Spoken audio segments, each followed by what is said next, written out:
तो बच्चों हम डिस्कस कर रहे हैं 10 अप्रैल 2023 के जेई मेंस के मॉर्निंग शिफ्ट के मेमोरी बेस जो है वो क्वेश्चन पेपर को। तो मैं अब डिस्कस करूंगा क्वेश्चन नंबर 11 से आगे, है ना। तो क्वेश्चन नंबर 11 अपने को एक यहाँ पर जो है वो काइनेमेटिक्स का सवाल है, जिसमें पोजीशन और टाइम का ग्राफ अपने को गिवन है और 5 स्टेटमेंट्स अपने को दी गई हैं। बताना है कि कौन से स्टेटमेंट जो है वो करेक्ट है, उसके कोरस्पॉन्डिंग हमें 4 ऑप्शंस दे रखे हैं, है ना। तो यहाँ पर अपन क्या देखें, एक्स और टी के बीच में जो है वो ग्राफ गिवन है। अपन ये अज्यूम कर रहे हैं कि जैसे ही पार्टिकल ए या पर्सन ए जो है जैसे ही घर पर पहुंचेगा तो फिर वो रुक जाएगा, ठीक है। तो यहाँ पर पहला सवाल हमसे पूछा गया है A takes less time to reach home, ठीक है। तो यहाँ पर अगर अपन ध्यान दें तो ए जो है वो 0 पे चलना स्टार्ट हुआ था, ठीक है, और 10 सेकंड के बाद जो है वो घर पे पहुंच पा रहा है। तो उसको 10 सेकंड लगते हैं चलने में ना, अपने घर पहुंचने में कितने लगते हैं, 10 सेकंड लगते हैं। जबकि बी ने 1 पे चलना स्टार्ट किया और 10 पे घर पहुंच गया, तो बी को लगे 9 सेकंड और ए को लगे हैं 10 सेकंड। तो कौन जल्दी घर पहुंचता है चलने के बाद, जाहिर सी बात है, तो बी जो है वो जल्दी घर पहुंचता है। तो B takes less time to reach home, ये सही है, और ए जो है वो कम लेता है, ये गलत हो गया, है ना। आगे आता है कौन फास्टर है दोनों में, वो तो अपन जानते हैं ना, वेलोसिटी अपन स्लोप से निकाल लेंगे ना। तो अगर अपन स्लोप देखें यहाँ पर तो ये साफ ही दिखाई दे रहा है, इसका स्लोप जो है वो बहुत ही कम है, इसका स्लोप जो है वो ज्यादा है। तो वेलोसिटी ऑफ बी जो है वो हमारा क्या हो गया, ग्रेटर हो गया है वेलोसिटी ऑफ ए से। तो बी इज फास्टर, ए जो है वो आपका स्लो है, ठीक है। आगे बोला है ए का घर जो है वो दूर है बी के मुकाबले, है ना। तो यहाँ पर अगर अपन देखें तो बी जो है वो 10 मीटर चलता है, तो बी का घर जो है वो 10 मीटर था, ए का घर तो 7 मीटर की दूरी पर ही था, ठीक है। तो ये वाली बात बोलना गलत है कि ए का होम जो है वो फार्दर है जबकि बी का होम जो है फार्दर है। तो ये ऑप्शन हमारा जो है वो इनकरेक्ट होगा। तो बी और डी हमारे करेक्ट होंगे, तो ये हमारा सेकंड ऑप्शन जो है यहाँ पर करेक्ट आंसर होगा। बढ़ते हैं अगले क्वेश्चन नंबर 12 की ओर। अगला क्वेश्चन जो है वो ग्रेविटेशन से है, जिसमें बोला गया है कि अर्थ का वॉल्यूम जो है वो श्रिंक हो जाता है 1/64 और इसका मास जो है वो सेम रहता है। तो टाइम पीरियड आपसे पूछा है कि ऐसा होने पर जो नया टाइम पीरियड आएगा वो पुराने वाले टाइम पीरियड के कितने टाइम्स जो है वो डिक्रीज हो जाएगा, ठीक है। तो इसमें अपन क्या करेंगे, किसी भी एक्सटर्नल फोर्स के कारण तो होगा नहीं, तो अपन इंटरनल फोर्स के कारण हो रहा है, तो अपन इसको एंगुलर मोमेंटम जो है वो कंजर्व कर पाएंगे। तो अपन क्या लिखेंगे, पहले तो अपन रेडियस निकाल लेते हैं, नई रेडियस कितनी होगी, ठीक है।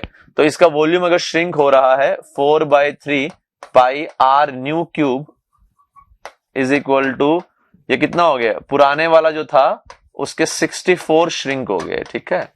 तो ये 4/3 पाई कट जाएंगे, तो आर जो नया है 64 है ना, यहाँ पे 64 लिखना चाहिए। तो आर जो नया है वो कितना हो जाएगा, पुराने वाला आर बाय 4 हो जाएगा, ठीक है ना। क्यूब है 64 का क्यूब रूट करोगे तो 4 आएगा, ठीक है। तो ये आपका जो है वो नया रेडियस हो गया। अब अपन यहाँ पर एंगुलर मोमेंटम कंजर्व कर सकते हैं, I1 omega 1 is equal to I2 omega 2। तो इनिशियल एंगुलर मोमेंटम कितना हो जाएगा 2, है ना, सॉलिड स्फीयर मानते हुए कर रहा हूं, 2/5, मास तो सेम ही है mr², और ये वाला ओमेगा को मैं लिख दूंगा 2 पाई बाय टाइम पीरियड जो कितना था 24 था, ठीक है। स्टार्टिंग में इन्होंने दे रखा है कि टाइम पीरियड कितना है 24 आवर, जो नॉर्मल अपना अर्थ पे होता है, ठीक है। बाद में मास सेम है 2/5 m, लेकिन जो रेडियस है वो r/4 हो चुका है। तो अगर स्क्वायर करेंगे तो ये r²/16 का फैक्टर आ जाएगा, और जो नया टाइम पीरियड है दैट विल बी 2 पाई, और इसको मैं t2 लिख दूंगा, ठीक है।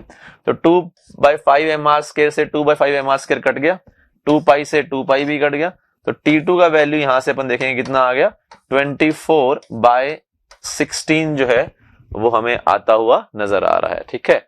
तो हमें यहां पर जो है वो x फाइंड आउट करना है, तो x का वैल्यू यहां पर हमारा टाइम पीरियड कितना आ रहा है 3/2 यानी 1.5, लेकिन x का वैल्यू हमारा यहाँ पर थोड़ा सा यहाँ पर जो है वो सॉल्यूशन में मिस्टेक हो गई है, तो x का वैल्यू यहाँ पर कितना आएगा हमारा 16 आ जाएगा, ठीक है। तो ये हमारा x का वैल्यू आ जाएगा। आगे बढ़ते हैं क्वेश्चन नंबर 13 की ओर। जो हमारा मूविंग कोयल गैल्वेनोमीटर होता है उसके ऊपर ये बेस हमसे क्वेश्चन पूछा गया है। तो आई होप आप लोगों को उसका थ्योरी क्लियर होगा। थ्योरी क्या होता है उसका, कि जो मैग्नेटिक टॉर्क आता है वो बैलेंस होता है स्प्रिंग के टॉर्जनल टॉर्क से ना। तो मैग्नेटिक टॉर्क आता है m क्रॉस b, है ना, और m कितना होता है NIA, ठीक है, इनटू में b वो बैलेंस होता है k थीटा से, ठीक है। सिलेंड्रिकल अपन पोल्स लेते हैं इसके अंदर, और हमेशा जो है एम और बी के बीच में एंगल 90 बना रहता है, तो वो जो क्रॉस प्रोडक्ट उसको मैंने साइन 90 ऑलरेडी लिख दिया। अब थीटा बाई आई हमारी करंट सेंसिटिविटी होती है, जो कि कितनी आ जाएगी यहाँ पर, आई नीचे जाएगा तो एन ए बी बाय के आ जाएगा। ठीक है, ये हमारा करंट सेंसिटिविटी आ जाएगा। ठीक है, और अगर मेरे को वोल्टेज सेंसिटिविटी निकालना है तो इसको मैं दोनों साइड से आर से इसको डिवाइड कर दूंगा, तो आई इंटू आर क्या हो जाएगा, वोल्टेज हो जाएगा।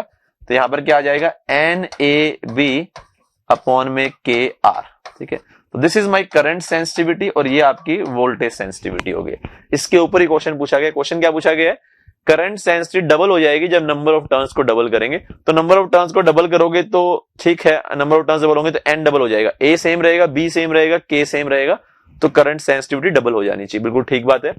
अगला दे रखा है, both voltage sensitivity and current sensitivity increases equally on increasing number of turns. ठीक है, तो यहां पर अगर अपन देखेंगे नंबर ऑफ टर्न्स को बढ़ाएंगे तो यहां पर तो जितने से बढ़ाएंगे उतने से करंट सेंसिटिविटी बढ़ जाएगी, सिर्फ एक ही फैक्टर चेंज हो रहा है। लेकिन यहां पर अगर तुम देखोगे तो जैसे ही आपने नंबर ऑफ टर्न्स बढ़ाए हैं तो ओवरऑल रेजिस्टेंस भी जो है वो इंक्रीज कर जाने वाला है।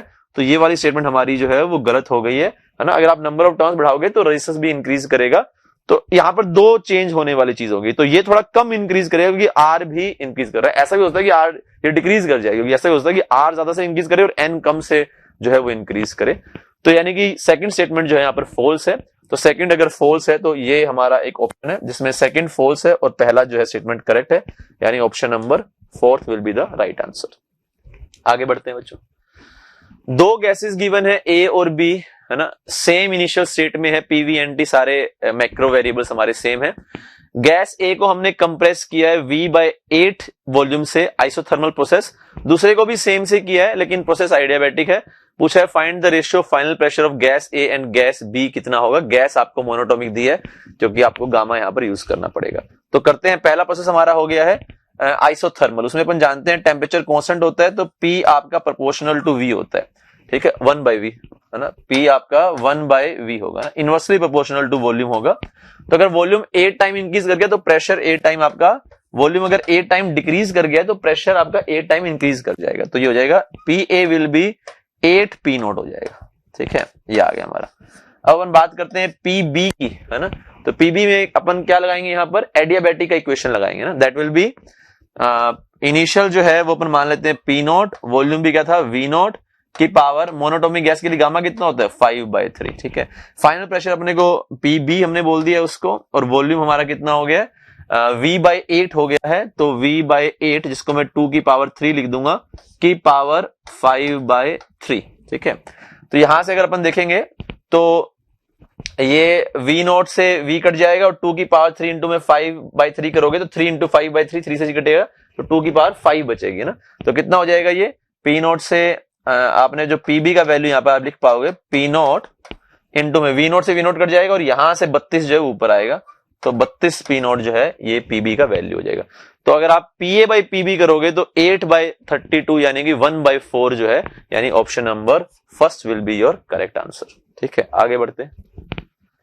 15 है, a mirror is move towards object by 4 centimetre, then find how much distance image will shift. ठीक है, तो ये अजम्पशन मानते हुए कि ये प्लेन मिरर की बात कर रहे हैं, अपन ये क्वेश्चन कर रहे हैं। ठीक है, नहीं तो उसको फोकल लेंथ वगैरह देनी पड़ेगी, तो यहाँ पर फोकल लेंथ अपन इनफाइनाइट यानी कि प्लेन मिरर कंसीडर कर रहे हैं।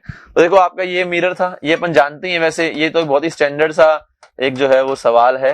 क्या सवाल है कि अगर मिरर फिक्स हो, ऑब्जेक्ट अगर x चलती है तो इमेज भी x चलती है, लेकिन ऑब्जेक्ट फिक्स हो, मिरर x चलता है तो इमेज 2x चलती है ना। ये बेसिक सा फंडा अपन क्लास के अंदर भी डिस्कस करते हैं। तो सीधा भी अपन बोल सकते हैं यहाँ से आंसर 8 सेंटीमीटर आएगा, बट फिर भी मैं आपको यहाँ पर शो कर देता हूँ।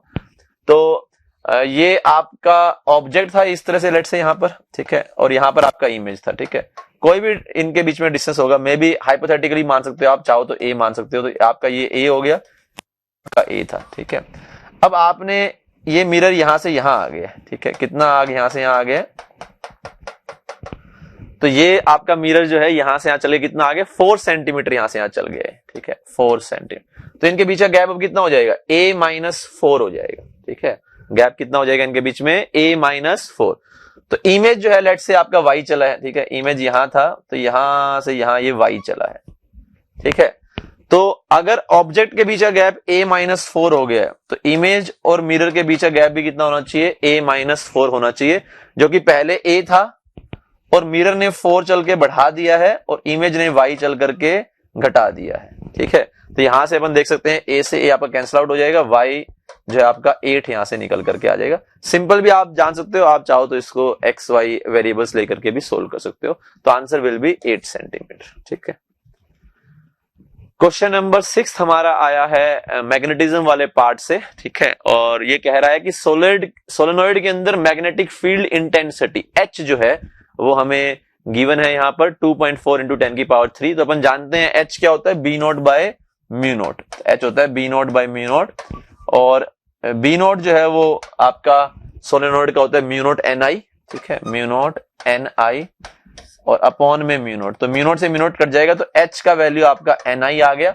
और आपसे करंट पूछा गया है और N आप लिख सकते हो यहां पर टोटल टर्न्स कितने दे रखे हैं 60, ठीक है। तो मैं यहां पे लिखता हूं N बाय एल आई, है ना। तो यहां से आपका I का जो वैल्यू है वो कितना आ गया, H इंटू में L बाय N आ गया, ठीक है।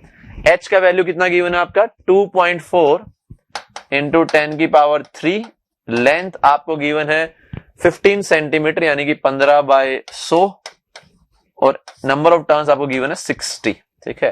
तो यहां से अगर आप देखोगे तो 3 0 से ये 3 0 कट गई, और ये कटा 2 पर, ये कटा 5 पे, और ये कटा 1.2 पे। तो 1.2 इंटू 5, 12 5 60, लेकिन एक पॉइंट है तो वो 6 बचेगा। तो answer will be your second answer, ठीक है। आगे बढ़ते हैं। क्वेश्चन नंबर 7 बोल रखा है, ये एसी से है, maximum power is dissipated when resonance occurs, ठीक है। तो ये अपन जानते हैं जो पावर डिसिपेटेड होती है वो कितनी होती है, V R M S I R M S cos phi होता है, और आई आर एम एस को मैं V R M S by Z लिख सकता हूं, ठीक है। तो अगर अपने को पावर डिसिपेटेड को मैक्सिमाइज करना है, ठीक है, तो अपने को V R M S source तो हमें फिक्स ही है ना, वो तो अपन चेंज नहीं करेंगे, ठीक है। तो यहां पर अपने को क्या करना पड़ेगा, जो है हमें अगर Z को अपन जो है वो मिनिमाइज कर पाए और कोस फाई की वैल्यू को मैक्सिमाइज कर पाए, तो Z हमारा जो है वो मिनिमम होता है जब रेजोनेंस हो रहा होता है, वहां पर Z का वैल्यू जो है वो R होता है, ठीक है। और वहां पर हमारा कोस फाई जो है R बाई Z है ना, तो वो 1 हो जाता है, तो वो हाईएस्ट हो जाता है। तो पावर डिसिपेटेड जो है वो इस वाले केस में मैक्सिमम होती है। तो स्टेटमेंट 1 तो ठीक है, ठीक है। और सेकंड स्टेटमेंट 2 क्या बोल रहा है, maximum power is dissipated containing pure resistance due to zero phase difference. तो ये वाली बात भी ठीक है, जब प्योर रेजिस्टेंस आपका आएगा, है ना, तो उसमें कोई भी फेज डिफरेंस नहीं आएगा, आपका कोस फाई का वैल्यू आपका 1 हो जाएगा, Z का वैल्यू आपका R हो जाएगा। तो स्टेटमेंट 2 भी करेक्ट है, और मोर और लेस जो है वो करेक्ट एक्सप्लेनेशन भी है ना, क्योंकि सब चीजें जो है इसके अंदर तार जुड़ी हुई होती हैं, ठीक है। तो एक भी स्टेटमेंट देता है तो उससे अपन बाकी सारी इन्फर कर सकते हैं, ठीक है। इसलिए अपन बोलेंगे यहाँ पर स्टेटमेंट 1 ठीक है, 2 भी ठीक है, और करेक्ट एक्सप्लेनेशन भी है, ठीक है। तो ऑप्शन ए करेक्ट आएगा।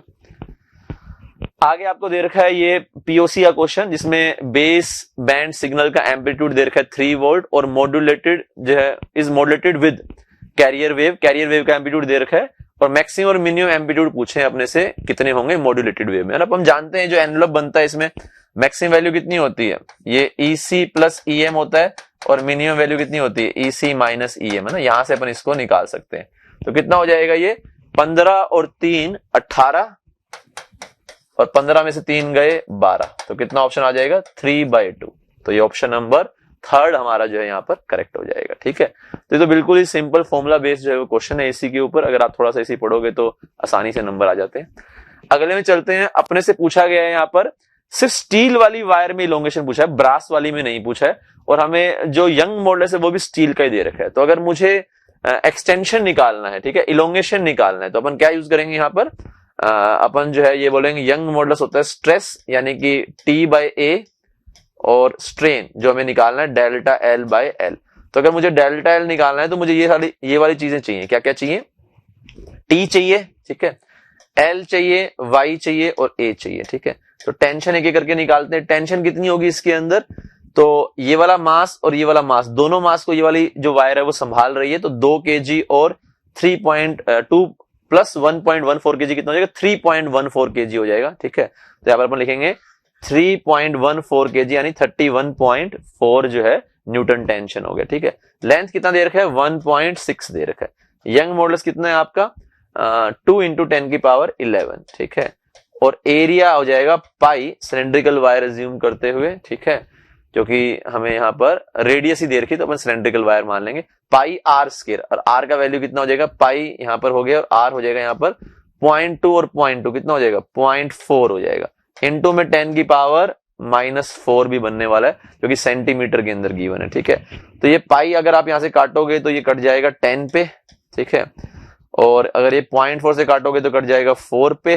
ठीक है, और ये काटोगे तो कट जाएगा 2 पे। तो 2 इंटू में 10 की पावर 11 में से 4 गए 7, है ना, ऊपर जाएगा तो माइनस का 7, तो 6 जो है वो उस तरह से आंसर आ रहा है ना। तो फाइंड एक्स हमसे पूछा गया यहाँ पर, तो हाँ ये हमारा आंसर आ गया। 10 की पावर -6 आ रहा है यहाँ पर, है ना, अपना ये आ रहा है ना। अगर अपन सोल्व करके देखें यहाँ पर तो शायद एक 0 का यहाँ पर 10 आ गया, 4 आ गया, 2 आ गया, तो 2 आ गया, 2 इंटू में 10 और नीचे आ रहा है 10 की पावर 7, है ना।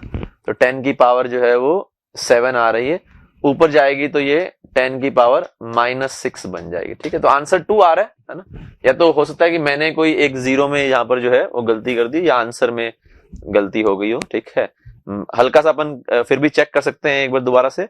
3 31.4 आ गया है ना, क्योंकि mg के बराबर होगा। लेंथ का वैल्यू 1.6 है, यंग मॉडुलस हमारा 2 × 10 की पावर 11 है, पाई आर स्क्वायर, है ना, ये हमारा जो है वो क्रॉस सेक्शनल एरिया हो जाएगा। ठीक है, तो पाई और आर स्क्वायर का वैल्यू 0.2 0.4 इंटू में 10 की पावर -4। ठीक है, तो यहां से अगर अपन देखेंगे तो ये तो 4 होगा, और ये आपका पाई कटेगा 10 पे, है ना, और ये यहाँ पे जो है 10 की पावर -4, तो मेरे को तो वही लग रहा है ना। बाकी अपन इसमें देख सकते हैं, है ना, शायद आंसर जो है यहाँ पर 2 आ रहा है निकल करके, या तो हो सकता है मैंने कोई कैलकुलेशन मिस्टेक कर दी या सॉल्यूशन में होगी, तो आंसर इसका मुझे 2 आता हुआ नजर आ रहा है। ठीक है, आगे बढ़ते हैं। 2 या 20 जो भी हो, मेमोरी बेस्ड क्वेश्चन है तो डाटा में भी कभी कभी ऊपर नीचे हो जाता है। आगे बढ़ते हैं, कैलकुलेशन चेक कर लेना।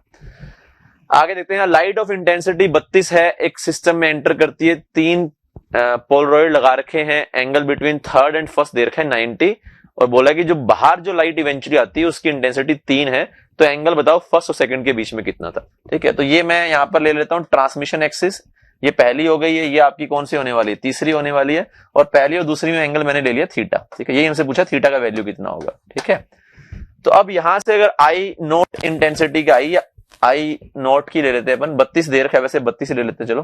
तो यहां पर जो इंटेंसिटी है वो कितनी थी, 32 थी। ठीक है, तो यहां पर कितनी हो जाएगी, 32/2 हो जाएगी, क्योंकि जब भी अपन एक अनपोलराइज्ड लाइट को पोलराइजर से गुजारते हैं तो इंटेंसिटी हाफ हो जाती है। तो यहाँ पे इंटेंसिटी कितनी हो जाएगी, 16 हो जाएगी। ठीक है, यहाँ पे कितनी हो जाती है, जो भी इंटेंसिटी होती है उसका कोस स्क्वायर फाई, है ना, मेलस लो ओपन करते हैं, तो यहाँ पे कितनी हो जाएगी 16 कोस स्क्वायर फाई। और इसमें इस वाली ट्रांसमिशन एक्सिस में और इसमें जो एंगल है वो कितना हो जाएगा, 90 माइनस में थीटा हो जाएगा। तो यहां पर कितनी हो जाएगी, जो भी थी 16 कोस स्क्वायर फाई। अब कोस स्क्वायर ये वाला थीटा, है ना, जो कि कोस स्क्वायर 90 माइनस थीटा होगा, जो कि साइन स्क्वायर फाई बन जाएगा। ठीक है, साइन स्क्वायर, है ना, इसको कोस स्क्वायर फाई लिख दिया मैंने, तो इसको फाई ले लेता हूं। ठीक है, तो ये कितना हो जाएगा 90 माइनस फाई। तो मेलस लो से इन दोनों के बीच में एंगल कितना है, फाई है, तो ये कितना हो जाएगा 16 कोस स्क्वायर फाई। इन दोनों में एंगल फाई है, तो इसका इससे जो एंगल है हॉरिजॉन्टल से वो 90 माइनस फाई हो जाएगा, और दोबारा कोस 90 माइनस फाई लोगे that will be sine square phi. ठीक है, और इसकी वैल्यू हमें दे रखी, कितनी दे रखी है 3। ठीक है, तो यहां से अपन ये लिख सकते हैं, एक 4 को अपन कंज्यूम कर लेंगे, तो एक 4 को नीचे भेज देंगे 3/4, और एक 4 यहां पे कंज्यूम हो जाएगा, तो 4 sine square cos square phi कितना हो जाएगा, साइन 2 फाई का स्क्वायर हो जाएगा ना, तो साइन 2 फाई का स्क्वायर हो जाएगा, और फिर अगर अंडर रूट लोगे तो √3/2 हो जाएगा। तो साइन 2 फाई का वैल्यू यहाँ पे कितना आ गया हमारे लिए, 60 डिग्री आ गया, तो फाई का वैल्यू कितना हो जाएगा, 30 डिग्री हो जाएगा। ठीक है, तो अपना ये ऑप्शन जो है 30 डिग्री आ जाएगा। ठीक है, क्वेश्चन नंबर 21 अब देखते हैं अपन। 21 जो है हमारा थर्मोडायनेमिक्स से आया है। ठीक है, रेडिएशन वाले पार्ट से। एक ऑब्जेक्ट है जिसका टेम्परेचर 300 है और wavelength corresponding to maximum intensity lambda है। अगर बॉडी के टेम्परेचर को 300 से बढ़ा दिया जाए तो नया वेवलेंथ जो है कोरस्पॉन्डिंग टू मैक्सिमम इंटेंसिटी कितना होगा। सब जानते हैं यहाँ पर कि लैम्डा एम टी जो है वो आपका कांस्टेंट होता है। यहाँ पर आपको प्रोपोर्शनलिटी में ही काम करना है, तो कांस्टेंट की वैल्यू जानने की जरूरत नहीं है ना। तो आपका जो लैम्डा एम है वो आपका इनवर्सली प्रोपोर्शनल टू टेम्परेचर हो गया। आपका पहले टेम्परेचर था 300, ठीक है, यहाँ पर, और बाद में 300 बढ़ा दिया, तो आपने टेम्परेचर डबल कर दिया है, ठीक है। तो अगर टेम्परेचर डबल कर दिया आपने, तो आपका जो मैक्सिमम जिसकी कोरस्पॉन्डिंग इंटेंसिटी होगा वो वाला वेवलेंथ आपका हाफ हो जाएगा, ठीक है। तो आंसर कितना आ जाएगा, λ/2, यानी कि ऑप्शन नंबर पहला यहां पर करेक्ट होगा, है ना। आगे बढ़ते हैं। ये आपका एरर से, मेरे ख्याल से ये सब देख करके तो बच्चों का मन खुश हो जाता हो, क्योंकि बहुत ही सिंपल सा सवाल है, ठीक है। तो इसमें अपन क्या बोलेंगे, परसेंटेज एरर अपने को निकालना है, लेंथ के अंदर कितना होगा, ठीक है। तो वो कितना होता है, पावर्स को अपन मल्टीप्लाई कर देते हैं, 2 टाइम्स परसेंटेज इन ए, और ए में कितना दे रखा है 1, ठीक है। फिर आगे बी का क्या करेंगे, 3 टाइम्स कर देंगे, तो बी का कितना है 2%, सी का 1 रखेंगे ना, और है कितना 3%, तो सीधा 3% आ जाएगा। और डी का हाफ कर देंगे, और हमेशा ऐड होते हैं एरर, तो डी का हाफ कर देंगे तो हाफ ऑफ 4%, ठीक है। तो ये आ गया 2%, ये आ गया 3%, ये आ गया 6%, और ये आ गया 2%।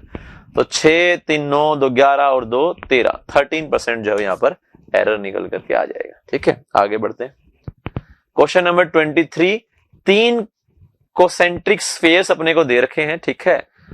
होली मान के चलेंगे, और यहाँ पर having charge density sigma minus sigma sigma respectively, ठीक है। और इनर का 2 का रेडियस दे रखा है 2 और 3, और बोला है कि पोटेंशियल इनर और आउटर का अगर सेम है तो रेडियस बताओ आउटर स्फीयर की कितनी होने वाली है, ठीक है। तो हमने यहाँ पे 3 स्फीयर बना ली ऐसे, पहला, दूसरा, तीसरा। इसका रेडियस 2 है, इसका रेडियस 3 है, और इसका रेडियस मैंने r मान लिया, ठीक है। और अपने से बोला गया कि इनर वाले का पोटेंशियल और आउटर वाले का पोटेंशियल सेम है ना। तो यहां पर अगर अपन देखेंगे तो इनर वाले का जो चार्ज है वो कितना हो जाएगा, सिग्मा इंटू में 4π2 का स्क्वायर, ठीक है। तो सिग्मा इंटू 4π बार बार आएगा, तो इसको मैं एक नया कांस्टेंट मान लेता हूं, लेट से क्यू नोट, कुछ भी मान लो, क्यू नोट से तुम्हें थोड़ा डायमेंशन वाली अलग फीलिंग आएगी, लेकिन फिर भी क्यू नोट मान लेता हूं मैं। तो इसको मैं क्या बोलूंगा, 4 क्यू नोट बोल दूंगा, ठीक है। या क्यू बोल दिया, 4 स्मॉल क्यू बोल दिया ना। सिग्मा 4π को मैंने एक नया कांस्टेंट क्यू मान लिया, ठीक है। हालांकि वो चार्ज नहीं है क्योंकि डायमेंशन अलग है, लेकिन फिर भी अपन कांस्टेंट मान सकते हैं ना। तो ये 4 क्यू आ गया इनर वाली भी चार्ज, तो बीच वाले भी चार्ज कितना आ जाएगा, सिग्मा 4π3 का स्क्वायर, है ना। क्योंकि चार्ज अपना सरफेस के ऊपर है, तो सिग्मा इंटू में, क्योंकि चार्ज डेंसिटी सिग्मा दे रखी है ना, तो इंटू में एरिया कर रहे हैं ना, ये स्फीयर के एरिया होते हैं, ठीक है। तो कितना आ गया 9q आ गया, बट ये नेगेटिव है, ठीक है, क्योंकि चार्ज डेंसिटी जो है यहाँ पर नेगेटिव है। और आउटर में कितना हो जाएगा, सिग्मा 4π, रेडियस मालूम नहीं है तो r का स्क्वायर जो निकालनी है, तो ये हो जाएगा हमारा QR स्क्वायर, ठीक है। तो ये 3 हमारे चार्ज हो गए। अब अपने को इनर वाले पे पोटेंशियल लिखना है और आउटर वाले पोटेंशियल लिखना है, दोनों क्या कर देना है, बराबर कर देना, ठीक है। तो इनर वाले पोटेंशियल क्या आएगा, इस इनर वाले की वजह से वो होगा K, और यहां का चार्ज Q कितना है 4Q, अपॉन में रेडियस कितनी है 2, माइनस में ये इसकी वजह से अंदर, तो इसके सरफेस पे लिखेंगे कितना आएगा K 9Q, अपॉन में रेडियस कितनी है 3। और अब सबसे आउटर वाले के इनर पे लिखेंगे, तो आउटर का भी कहां आएगा, सरफेस पे आएगा, तो कितना हो जाएगा वो K, Q कितना है, Q इंटू में R स्क्वायर बाय R। अब लिखेंगे आउटर पे, तो आउटर पे तो तीनों के लिए नीचे क्या आएगा, R R R आएगा ना, क्योंकि तीनों के ही आउटर पे हो गया है वो, तो आउटर पे अपन जो सेंटर से डिस्टेंस होते हैं वो कंसीडर करते हैं ना। तो ये तो सबको मालूम होगा ना कि आउटर स्फीयर के बाहर होता है potential KQ by small r, जो एक्चुअल डिस्टेंस है, और रेडियस पे और अंदर होता है KQ बाय कैपिटल R, जो उनका रेडियस है, ठीक है। तो ये वाला पॉइंट तीनों के लिए बाहर है, तो अपन जो एक्चुअल डिस्टेंस है R उसको यूज करेंगे। और इस वाले केस में हमने, क्योंकि ये वाला पॉइंट अंदर था, तो इसका सरफेस वाला यूज हुआ, इसका भी सरफेस, इसका भी सरफेस वाला यूज हुआ, क्योंकि तीनों के लिए पॉइंट सरफेस है उसके अंदर है, ठीक है। चल, तो यहां पर हम लिखेंगे तो कितना लिखेंगे, बाहर K 4Q by R minus K 9Q by R, और ये तो सेम ही टर्म आएगी KQR स्क्वायर बाय R। तो ये वाली टर्म तो डायरेक्ट ही कट गई इससे, ठीक है। और K भी सब में कॉमन है, तो K भी यहां पर कैंसिल आउट हो जाएगा, ठीक है। तो बचेगा क्या यहां पर 4/2 यानी कि 2 बचा, 9/3 यानी कि 3 बचा, ठीक है। और यहां से क्या बचेगा, R तो हमारा यहां पे बचे रहेगा ना, K कट जाएगा, तो बचेगा 4Q बाय R, और यहां से बचेगा माइनस 9Q बाय R। तो ये कितना हो जाएगा, माइनस का 5Q बाय R, और यहां पर कितना हो जाएगा, माइनस का 1। तो माइनस का 1 is equal to minus 5Q by R यहां से आ गया हमारा, ठीक है। तो यहां से अपन निकाल सकते हैं कि Q का वैल्यू कितना निकल करके आ गया यहां से हमारा, है ना। तो ये हमारा यहां पर वैल्यू हो जाएगा ना तो Q का वैल्यू कितना आ गया यहां से हमारा, आपका कितना आ रहा है Q का वैल्यू यहां से R बाय, है ना, कुछ हमने उटपटांग तो नहीं किया, कुछ भी हरकत है ना, ये R ठीक है ना, हाँ, तो ये आ गया हमारा R का, Q का वैल्यू कितना आ गया हमारा R/5 जो है वो निकल करके आ गया है, ठीक है, Q का वैल्यू, है ना। तो अब हम आगे प्रोसीड करते हैं। Q है कितना इसके अंदर, अगर अपन देखेंगे तो हमने सिग्मा 4 पाई को Q बोला था ना, हमने बोला था सिग्मा 4 पाई को हमने यहाँ पर Q बोला था। R का वैल्यू यहाँ से, अच्छा ये Q था, सॉरी ना, माफ करना, थोड़ा सा यहाँ पर हमारा हल्का सा एरर हो गया है ना, ये यहाँ पर हमारा साथ में Q भी मल्टीप्लाइड था, ठीक है, ये हमारा Q था यहाँ पर, तो Q से Q आपका कैंसिल हो जाएगा, R आपका इधर जाएगा, तो R का वैल्यू आपका कितना हो जाएगा 5 सेंटीमीटर हो जाएगा, ठीक है, यहां से आंसर आ गया। थोड़ा सा मैंने कैलकुलेशन में मिस्टेक कर दी थी, मैं दोबारा कर देता हूं। 1 इज इक्वल टू, यहाँ पे 1 की जगह साथ में क्या था, Q था, तो 1 इंटू में Q कितना था 5Q/R था, तो Q से Q कटा तो R का वैल्यू कितना आ गया 5 सेंटीमीटर निकल करके आ गया। तो ये आपका ऑप्शन नंबर, ऑप्शन तो क्या है, ये इंटीजर में है, तो ये आंसर आ गया हमारा। आगे बढ़ते हैं, आगे ये मॉडर्न फिजिक्स से एंगुलर मोमेंटम दे रखा है, फर्स्ट ऑर्बिट में L है, find change in angular momentum if electron is in second orbit. तो अपन जानते हैं जो MVR है ना, जो एंगुलर मोमेंटम है वो NH/2 होता है, ठीक है, तो अगर आपने ऑर्बिटल सेकंड कर दी तो आपका एंगुलर मोमेंटम भी क्या हो जाएगा, डबल हो जाएगा, ठीक है। तो पहले वाले को उसने जो है वो L बोला है, सेकंड वाले में फिर कितना हो जाएगा 2L हो जाएगा, ठीक है। तो आंसर यहां से हमारा ये जो है वो, और हमसे चेंज पूछा है, ठीक है, तो पहले वाले में कितना हो गया L, और हमारा बाद में जो है वो कितना हो गया, क्योंकि हमारा यहाँ पे N का वैल्यू 1 था, ठीक है, तो ये हमारा L इनिशियल जो है उसको मैं लिख सकता हूं H/2 जिसको इन्होंने L बोला है, ठीक है, और L फाइनल हमारा कितना हो जाएगा 2H/2 जो कि हमारा 2L हो जाएगा। तो चेंज कितना हो जाएगा 2L - तो ये भी यहाँ पर कंफ्यूजिंग था, फाइनल 2L हो रहा है, लेकिन इसने पूछा क्या है, पूछा इसने चेंज है, तो ये वही सिली मिस्टेक यहाँ पर हो सकती है। तो चेंज हमारा कितना आ गया L आ गया, यानी कि ऑप्शन नंबर सेकंड हमारा करेक्ट होगा, ठीक है। चलो अगला है, एक रेडिएटिव सैंपल है X जो साइमल्टेनियसली 2 प्रोसेस से डीके हो रहा है, Y और Z, जिनके हाफ लाइफ अपने को मेंशन है। तो पूछा है कि 50% ऑफ न्यूक्लियाई जो है कितने देर में डीके होगा, एज्यूमिंग कि दोनों डीके हमारे साइमल्टेनियसली हो रहे हैं, ठीक है। तो इसमें अपन जानते हैं कि 1/, इसमें हम जानते हैं ना लैम्डा इफेक्टिव कितना होता है, आपको सीधा डायरेक्ट फॉर्मूला याद हो तो डायरेक्ट फॉर्मूला चिपका सकते हो, नहीं तो लैम्डा इफेक्टिव कितना होता है, λ1 + λ2 होता है, ठीक है। और यहां पर अपन बोलेंगे log2/t इफेक्टिव कितना हो जाएगा, log2/t1, है ना, ये पहले की हाफ लाइफ और ये दूसरे की हाफ लाइफ, तो ये इनका रिलेशन रहता है 1/t इफेक्टिव = 1/t1 + 1/t2, है ना। तो 1/t इफेक्टिव निकाल लेते हैं, कितना आएगा, तो 1/t इफेक्टिव कितना आ गया, जो t हाफ, दोनों का अगर अपन एक प्रोसेस मान के चले तो उसका इफेक्टिव हाफ लाइफ जो है वो निकाल रहे हैं। तो 1/12 प्लस में 1/3, तो यहाँ पर एलसीएम आया 12, और ये हो गया 3, और ये 1, और यहाँ पर 5 हो गया ना। तो टी इफेक्टिव का वैल्यू कितना आ गया, यहाँ से अगर अपन देखेंगे तो 12/5 यानी कि 2.4 मिनट, हाँ 2.4 मिनट्स हो गए। तो 2.4 इफेक्टिव हाफ लाइफ निकल करके आई है, और इसने हमसे यही पूछा है कि 50% जो सैंपल है वो कितने देर में डीके होता है, तो वो हाफ लाइफ में डीके होता है। तो इसका इफेक्टिव हाफ लाइफ कितना है 2.4 मिनट, तो 2.4 मिनट के अंदर जो है वो हमारा आधा न्यूक्लियाइड डीके हो जाएगा, तो 2.4 minute will be our answer. ये हमारा लास्ट क्वेश्चन है जो हम मेमोरी से कलेक्ट कर पाए, मेमोरी बेस्ड पेपर से 26 क्वेश्चन, है ना। सारे बच्चों क्वेश्चन जब बच्चे को याद होते नहीं है, तो ये लास्ट क्वेश्चन है जो हम डिस्कस करने वाले हैं। तो जीनर ब्रेकडाउन का वोल्टेज दे रखा है 8 वोल्ट, ठीक है, तो 8 वोल्ट यहां से हमें दे रखा है जीनर ब्रेकडाउन का वोल्टेज, ठीक है। If power of Zener diode is 1.6 volt, तो पावर को अपन लिख सकते हैं V इंटू में I, है ना। तो अगर जीनर डायोड 8 वोल्ट हो गया यहाँ पर, तो I हम यहां से निकाल सकते हैं, पावर का वैल्यू कितना है 1.6, तो I का वैल्यू कितना आ जाएगा 0.2 एम्पियर निकल करके आ गया, ठीक है। तो पूछा है R0 का वैल्यू कितना होगा, ठीक है। जाहिर सी बात है जीनर तभी ऑपरेट कर रहा हो जब यहाँ पे अपन 8 से ऊपर की वोल्टेज लगाएंगे, तो हम यहाँ पे 10 वोल्टेज जो है वो लगा कर काम कर रहे हैं, तो हमसे यहाँ पर 10 वोल्टेज ना, ऐसा कुछ हो सकता है कि मिनिमम वगैरह की बात की हो इसने, ठीक है। 8 से तो ऊपर होना चाहिए, तभी तो रिवर्स बायस में एक्ट करेगा ये, ठीक है। लेकिन मैं ये मान रहा हूं कि रिवर्स बायस में एक्ट कर रहा है, और वोल्टेज में 10 मान के चल रहा हूं। कई बार ऐसा क्वेश्चन में मिनिमम वगैरह पूछते हैं वो कि मैक्सिमम या मिनिमम वैल्यू कितना होगा, ठीक है, जब वोल्टेज को वेरी करते हैं, बट ये मेमोरी बेस्ड है तो हो सकता है कि ये वाली इंफॉर्मेशन जो है बच्चे को याद ना हो। तो यहाँ पर अगर अपन V मानते हुए काम करें तो क्या लिखेंगे, V माइनस में IR0, है ना।